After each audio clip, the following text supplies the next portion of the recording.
As with all pioneers, he never thought there was a challenge he couldn't surpass.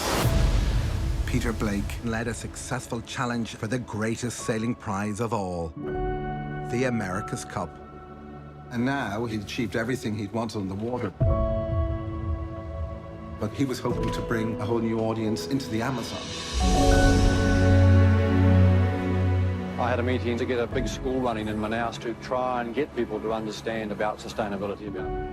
Understand the environment, how it affects us, every one of us.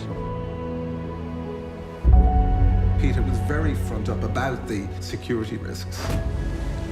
He was aware that this was not going to be a gentle ride, and sadly he paid with his life. Tonight on One News, he was killed defending his boat and crew against river pirates. Masked gunmen stormed the yacht. Sir Peter went for the rifle in his cabin. After a scuffle and exchange of gunfire, Peter Blake lay dead. After his murder, I wanted to go on a personal odyssey to understand why this murder happened. I wanted to know if there was any truth to the rumors that Peter had been targeted for his environmental work. I spoke to a lot of people. I read all the stories.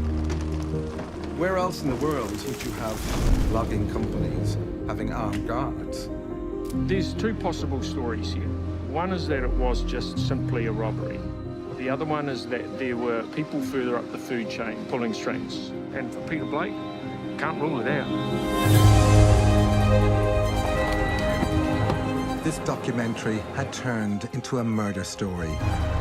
It would start with the hunt for the pirates. Eu defraudei 2 tiros.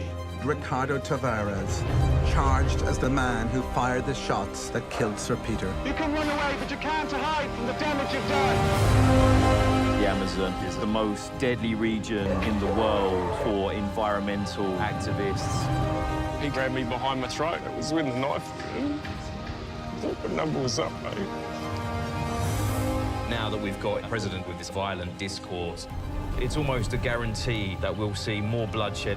I think there's a greater truth to come out about why Sir Peter was murdered. Who was the mind behind the crime? Whose idea was this? You know it, his light doesn't dim. It doesn't dim in the passing of time.